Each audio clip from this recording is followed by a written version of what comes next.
Welcome to the Moral Crossroads. I'm Arnett, and today we're diving into thought-provoking discussions on morals, choices, and how they shape our lives.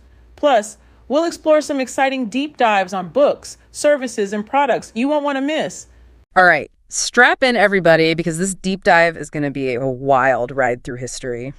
We're tackling echoes from the past, AI conversations with deceased civil rights leaders, and Black icons by Rodney Harris Sr. And let me tell you, this ain't your typical dusty history book. It's not just dates and names. This one is like, imagine having a direct line to some of the most brilliant minds in history. Right, like actually getting to ask them, what would Harriet Tubman say about, I don't know, the state of education today? Or Marcus Garvey about Black economic empowerment. It's mind-blowing, right. And that's exactly the kind of conversation this book sparks. Okay, so walk us through it. How does it work? Does it try to recreate how these figures actually spoke? So it's not about mimicking their voices perfectly. It's impossible, right? We're talking about recreating the way they thought. The AIs fed a massive amount of data, speeches, writings, biographical info. So it's learning how they thought based on everything they ever said or did. Exactly. And get this, from that, it can hold these hypothetical conversations, And the insights are eerie. Eerie good or eerie? This is too real, kind of eerie. Oh, both. It's like you can almost hear them speaking through the AI. It's wild. Take Harriet Tubman, for example. The book, it imagines her saying, the chains of oppression may have changed, but they have not disappeared. And she's not just talking about literal chains, right? Absolutely not. She's talking about the systemic stuff we're still dealing with. The prison system, healthcare disparities, the wealth gap. It's all connected. It's like she's looking at the bigger picture, the stuff most textbooks kind of gloss over. And it gets even deeper. The book explores whether Tubman, knowing America's history, would have still stopped the Underground Railroad in the U.S. or kept going to Canada. Whoa, now that's a question I bet keeps some historians up at night. So what's the verdict? Stay or go? Well, according to the AI, Tubman wouldn't have stopped at the U.S. border. She was all about true freedom, not just a change in scenery. That's powerful. Makes you think about what true liberation really means, right? Exactly. And this book really gets you thinking about legacy. Like take O.W. Gurley, for example. Gurley! Wait, refresh my memory. He's the mastermind behind Black Wall Street, the Greenwood District in Tulsa. Oh, right. Tragic what happened there, the Tulsa Race Massacre. It's exactly.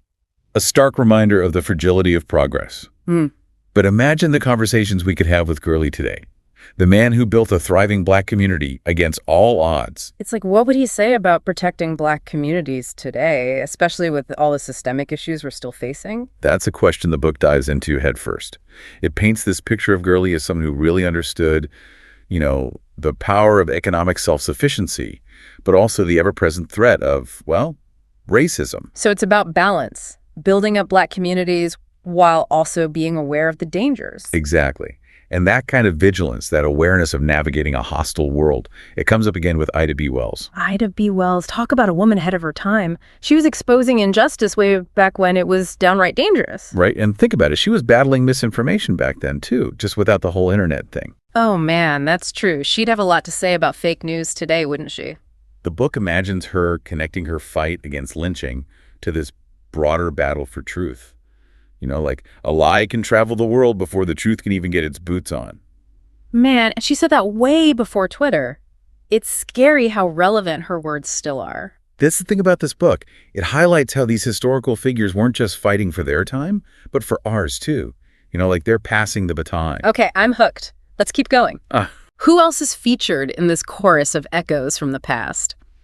It's amazing to me how this book can take these huge figures like Ida B. Wells and make their struggles feel so relevant to what we're going through right now. It's like the fight never really ended, just took on new forms. Exactly. So who else do we get to hear from in this conversation across time? Well, buckle up because we're diving into the worlds of art, literature, and activism. Get ready for some James Baldwin. Oh man, James Baldwin.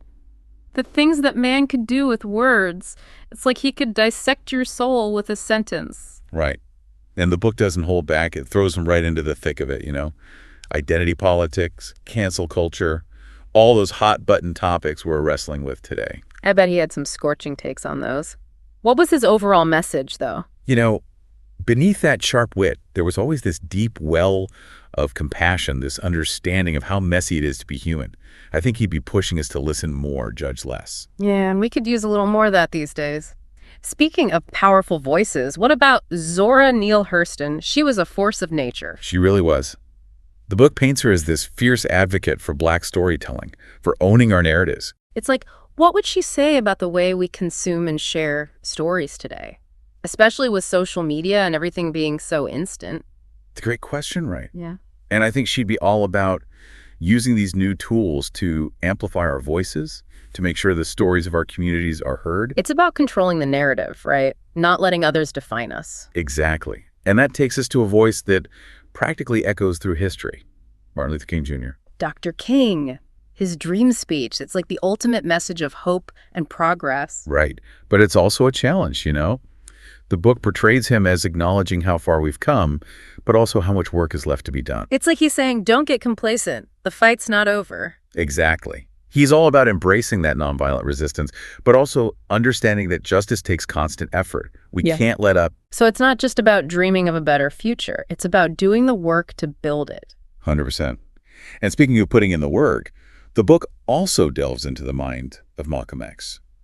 Now, there was a man who wasn't afraid to speak truth to power, even if it ruffled some feathers. No doubt. He was fiery, passionate, and the book doesn't shy away from that. But it also highlights how his thinking evolved, you know, becoming more nuanced. So it's not about painting him in just black and white. Nope. The book portrays him as someone who understood that liberation takes self-love, but also dialogue, even with people you disagree with. That's a powerful message, especially these days when it feels like everyone's retreating to their own corners. For real. And Right. that's what makes this book so important. It shows us these different facets of these iconic figures, you know, helps us understand the complexities of their legacies. It's about getting the full picture, not just the sound bites. Exactly. And to wrap up this incredible course of voices, we've got one more stop. Tupac Shakur. Tupac. Now that's a name that still carries weight. What kind of insights does the book offer into his perspective? It shows him as this complex mix of contradictions, you know? Yeah. Revolutionary, but flawed. Poetic, but raw. He was a product of his environment, but he also rose above it, tried to use his platform for change. Exactly. And the book portrays him as someone deeply concerned about the same issues we're facing now. Police brutality, poverty, the need for education. So it's like, even though he was taken from us too soon, his message still resonates. It definitely does. And that's the beauty of echoes from the past, you know? Yeah. It reminds us that these voices from the past, they still have so much to teach us about the present and the future. It's like they're walking beside us, urging us to keep fighting for that better tomorrow, whether it's through activism, art, or just having those tough conversations that make us uncomfortable. Exactly. It's about honoring their legacy by continuing the work they dedicated their lives to. Well said. This deep dive has been an incredible journey. It's made me want to revisit these figures' work, to really sit with their words and let them sink in. Me too. Yeah.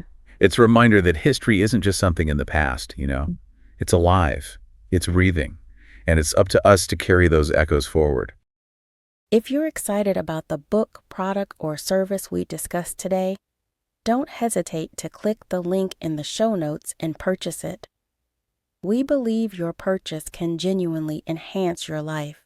Plus, every time you buy, you're helping us keep these valuable deep dives coming to you each week. So, choose growth. Remember, the crossroads of morals and choices always await you. Stay curious and keep exploring.